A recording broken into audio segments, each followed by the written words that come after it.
आशा करुच्ची जेहेतु भारत सरकार एवं राज्य सरकार मिलित उद्यम हरेकृष्ण महताब 125तम जयंती जातीय स्तर में पालन करने स्थिर होती विशेषकर विज्ञान भवन दिल्ली में आज राष्ट्रपति समेत भारत सरकार कैबिनेट मंत्री अमित शाह ठार आरंभ कर ओडिशा मुख्यमंत्री पद उपस्थित रोचते एवं जो 125तम जयंती पालन करने जेहेतु राज्य सरकार स्थिर कर 10 एकर जगार हरेकृष्ण महताब एक म्यूजियम स्थापन हम और भद्रक एक पूर्णाय प्रतिमूर्ति आरंभ हम कार्य आरंभ है आशा करुच्ची निश्चित भाव में आमर दाबी ओडिशार दाबी हरेकृष्ण महताब को भारत रत्न दाबी निश्चित भाव में केंद्र और राज्य सरकार मान्य द्विमत हबार ना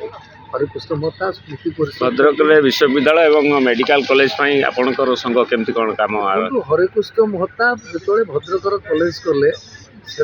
कहते मु स्वप्न देखी आपण मैंने स्वप्न देखु भद्रक दिने समय आसो जो भद्रक महाविद्यालय पल्ली भारत विश्वविद्यालय परिणत हम अर्थात भद्रक एक विश्वविद्यालय स्वप्न महताब देखते आशा कर शीघ्र निश्चिंत भाव में भद्रक विश्वविद्यालय हम कारण केंद्र नेता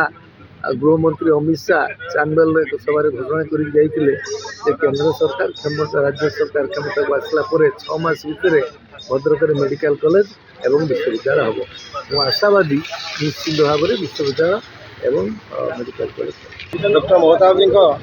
जन्म जयंती आम सुरक्षा मंच कार्यालय तथा महताब प्रतिमूर्ति पाखु यथा सम्मान रैली विभिन्न दाबी लेकिन आसलु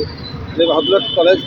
विश्वविद्यालय महताब ना रहू एवं डॉक्टर महताब जी को भारत रत्न घोषणा उपाधि घोषित करा पुनश्च आम आगरपड़ा अंचल एनएससी घोषणा करा अन्य बहुत कार्य अच्छी सरकार तक जो महताब जी जो सम्मान दिया स्थिर कर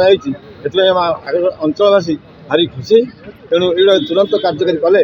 आम अंचल तथा ये आगरपड़ा अंचल जनसाधारण जन्मघाटी गरपुत्र एभली उपाधि खुशी सम्मान सरकार देना आम दाबी भारत रत्न जो आम पालन कर 125तम जयंती ताकि वर्ष सारा पालन करने